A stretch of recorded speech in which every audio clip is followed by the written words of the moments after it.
hello friends good morning welcome back to my channel friends ನೀವು ನೋಡ್ತಾ ಇದ್ದೀರಾ Kavithas Kannada recipe channel friends ಇವತ್ತಿನ ವಿಡಿಯೋದಲ್ಲಿ ಒಂದು ಇನ್ಸ್ಟೆಂಟ್ ಆಗಿ ಮಾಡುವಂತ ಸ್ವೀಟ್ ರೆಸಿಪಿನ ತೋರಿಸ್ತಾ ಇದ್ದೀನಿ ಮಕ್ಕಳು ಸ್ಕೂಲಿಂಗ್ ಬಂದ ತಕ್ಷಣ ಏನಾದರೂ ಒಂದು ಕೇಳ್ತಾ ಇರ್ತಾರೆ ಸ್ವೀಟ್ ಮಾಡಿ ಅಂತಂದಾಗ ನಮಗೆ ಸ್ವೀಟ್ ಮಾಡೋದಕ್ಕೆ ಹಾಲು ಅದಕ್ಕೆ ಬೇಕಾದಂತ ಇಂಗ್ರೀಡಿಯೆಂಟ್ಸ್ ಬೇಕಾಗುತ್ತೆ ಸೋ ಒಂದಿದ್ರೆ ಒಂದಿರೋದಿಲ್ಲ ಮಕ್ಕಳು ಅಂದ್ರೆ ಗೊತ್ತಲ್ವಾ ಕೇಳಿದ್ದು ಮಾಡಲೇಬೇಕು ಸ್ಕೊಂಡು ಒಂದು 10 ಮಿನಿಟ್ಸ್ ಅಲ್ಲಿ ಮಾಡುವಂತ ಒಂದು ಇನ್ಸ್ಟೆಂಟ್ ಸ್ವೀಟ್ ರೆಸಿಪಿನ ತೋರಿಸ್ತಾ ಇದ್ದೀನಿ ಪುಟಾಣಿ ಹಲ್ವಾ ರೆಸಿಪಿನ ಯಾವ ರೀತಿ ಮಾಡೋದು ಅಂತ ಹೇಳಿ ತುಂಬಾನೇ ಟೇಸ್ಟಿಯಾಗಿ ಕಲರ್ಫುಲ್ ಆಗಿರುತ್ತೆ ಮಕ್ಕಳಿಗಂತೂ ತುಂಬಾನೇ ಇಷ್ಟ ಆಗುವಂತ ರೆಸಿಪಿ ಅಂತಾನೆ ಹೇಳ್ಬೋದು ಬನ್ನಿ ಫ್ರೆಂಡ್ಸ್ ಹಾಗಾದ್ರೆ ತಡ ಮಾಡ್ದೇನೆ ಈ ಒಂದು ರೆಸಿಪಿನ ಯಾವ ರೀತಿ ಮಾಡೋದು ಇದಕ್ಕೆ ಬೇಕಾಗೋ ಸಾಮಾನುಗಳು ಯಾವ ಅಂತ ಹೇಳಿ ಕ್ವಿಕ್ ಆಗಿ ತೋರಿಸ್ತೀನಿ ಬನ್ನಿ ನೋಡ್ಕೊಂಡು ಬರೋಣ ಓಕೆನಾ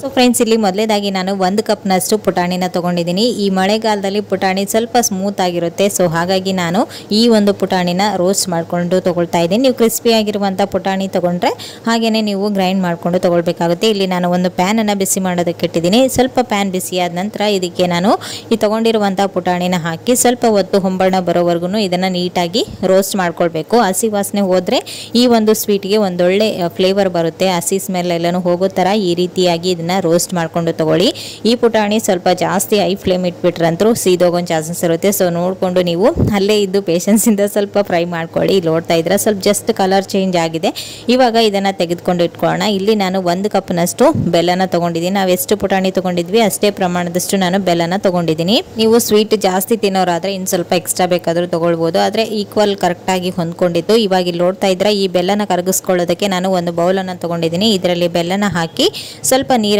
ಹಾಕ್ಬಿಟ್ಟು ಈ ಬೆಲ್ಲನ ಜಸ್ಟ್ ಕರಗಿಸ್ಕೊಳ್ಬೇಕು ಪಾಕ ಮಾಡೋ ಅವಶ್ಯಕತೆ ಏನೇ ಇಲ್ಲ ಇವಾಗ ಇದಕ್ಕೆ ನೀರನ್ನ ಹಾಕಿ ನಾನು ಇದನ್ನ ಕುದಿಯೋದಕ್ಕೆ ಇಡ್ತಾ ಇದ್ದೀನಿ ಇವಾಗ ಈ ಕಡೆ ಪುಟಾಣಿ ಕೂಡ ತಣ್ಣಗಾಗಿದೆ ಇದನ್ನ ನಾವು ಒಂದು ಮಿಕ್ಸಿ ಜಾರ್ಗೆ ಸೇರಿಸ್ಕೊಳ್ತಾ ಇದ್ದೀನಿ ಇದಕ್ಕೆ ನಾವು ಮೊದಲಿಗೆ ರೋಸ್ಟ್ ಮಾಡಿ ತಗೊಂಡಿರುವಂತಹ ಪುಟಾಣಿನ ಹಾಕಿ ಇದಕ್ಕೆ ಫ್ಲೇವರ್ಗೋಸ್ಕರ ನಾನಿಲ್ಲಿ ಒಂದು 5-6 ಏಲಕ್ಕಿನೂ ಕೂಡ ಹಾಕ್ತಾ ಇದ್ದೀನಿ ನೀವು ಏಲಕ್ಕಿ ಪೌಡರ್ ಇದ್ರೆ ನೀವು ಆಮೇಲೆ ಬೇಕಾದರೂ ಸೇರಿಸ್ಕೊಳ್ಬಹುದು ನಾನಿಲ್ಲಿ ಏಲಕ್ಕಿನ ಸೇರಿಸ್ಕೊಳ್ತಾ ಇದ್ದೀನಿ ಇವಾಗ ಇದನ್ನ ಈ ರೀತಿಯಾಗಿ ನುಣ್ಣಗೆ ಗ್ರೈಂಡ್ ಮಾಡಿ ತಗೊಳ್ಳಿ ನೋಡ್ತಾ ಇದ್ರಲ್ವಾ ಈ ರೀತಿ ಫೈನ್ ಪೌಡರ್ ಇದ್ರೆ ಆಯ್ತು ಇವಾಗ ಇದನ್ನ ನಾವು ಜರಡಿ ಹಿಡಿದು ತಗೊಳ್ಬೇಕು ಯಾಕಂದ್ರೆ ನಾವು ಇದರಲ್ಲಿ ಏಲಕ್ಕಿನ ಸಿಪ್ಪೆ ಸಹಿತ ಹಾಕಿದೀವಿ ಹಾಗೆ ಪುಟಾಣಿ ಅಷ್ಟು ಬೇಗ ರೋಸ್ಟ್ ಆಗೋದಿಲ್ಲ ಸೋ ಹಾಗಾಗಿ ಇದನ್ನ ಜರಡಿ ಹಿಡಿದು ತಗೊಳ್ಳಿ ನಾವು ಮಾಡ್ತಾ ಇರೋದು ಇವತ್ತು ಪುಟಾಣಿ ಹಲ್ವಾ ಸೋ ಹಲ್ವಾ ಹೇಗಿರಬೇಕು ಬಾಯಲ್ಲಿ ಇಟ್ಟರೆ ಕರಗೋ ತರ ಇರಬೇಕು ಸೋ ಹಾಗಾಗಿ ಇದನ್ನ ನಾವು ಜರಡಿ ಹಿಡಿದು ತಗೊಳ್ಳೇಬೇಕು ಇಲ್ಲಿ ನೋಡ್ತಾ ಇದ್ರೆ ಇವಾಗ ಜರಡಿ ಹಿಡಿದ್ರೆ ಎಷ್ಟು ಕಸ ಎಲ್ಲಾನು ಬಂದಿದೆ ಅಲ್ವಾ ಏಲಕ್ಕಿ ಸಿಪ್ಪೆ ಇದೆಲ್ಲವನ್ನು ತೆಗೆದು ಇವಾಗ ನಾವು ಈ ರೀತಿಯಾಗಿ ಪೌಡರ್ನ ರೆಡಿ ಮಾಡಿ ಇಟ್ಕೊಳ್ಬೇಕು ಇಲ್ಲಿ ನೋಡ್ತಾ ಇದ್ರೆ ಇವಾಗ ಇದು ರೆಡಿ ಆಗಿದೆ ಈ ಕಡೆ ನೋಡ್ತಾ ಇದ್ರೆ ಬೆಲ್ಲ ಕೂಡ ಚೆನ್ನಾಗಿ ಕರಗಿದೆ ಇವಾಗ ಇದನ್ನ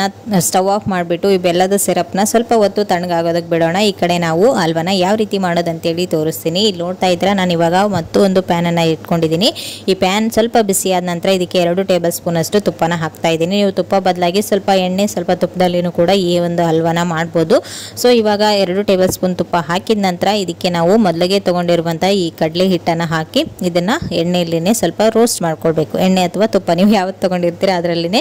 ರೋಸ್ಟ್ ಮಾಡ್ಕೊಳ್ಳಿ ಸ್ವಲ್ಪ ಕಲರ್ ಚೇಂಜ್ ಆಗಬೇಕು ಈ ರೀತಿ ಫ್ರೈ ಮಾಡುವಾಗಂತೂ ಫ್ಲೇವರ್ ವರ್ಡ್ಲೆಸ್ ಅಂತಾನೆ ಹೇಳ್ಬೋದು ಮನೆಯೆಲ್ಲ ಫುಲ್ ಘಮ ಘಮ ಅಂತ ಇರುತ್ತೆ ಯಾಕಂದ್ರೆ ಏಲಕ್ಕಿ ಹಾಕಿ ನಾವು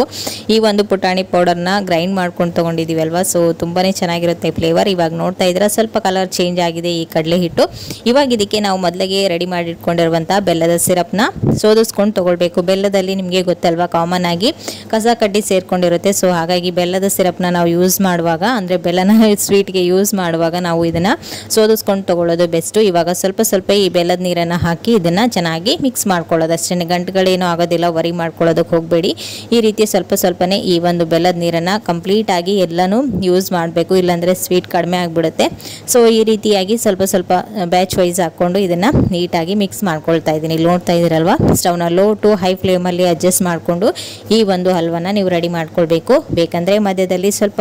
ತುಪ್ಪನೂ ಕೂಡ ಸೇರಿಸ್ಕೊಳ್ಳಿ ಇದಕ್ಕೆ ನಾನು ಫುಲ್ ಆಗಿ ಒಂದು 6 ಟೇಬಲ್ ಸ್ಪೂನ್ ಅಷ್ಟು ತುಪ್ಪನ ಯೂಸ್ ಮಾಡಿದ್ದೀನಿ ಹಲ್ವಾ ಅಂದ್ರೆ ಗೊತ್ತಲ್ವಾ ತುಪ್ಪ ಸ್ವಲ್ಪ ಜಾಸ್ತಿನೇ ಬೇಕಾಗುತ್ತೆ ಸೊ ಹಾಗಾಗಿ ನೀವು ಸ್ವಲ್ಪ ದಾಲ್ಡಾ ತುಪ್ಪನ ಯೂಸ್ ಮಾಡ್ಬೋದು ಓಕೆ ಇದೇನು ವರಿ ಮಾಡ್ಕೊಳ್ಳೋದು ಅವಶ್ಯಕತೆ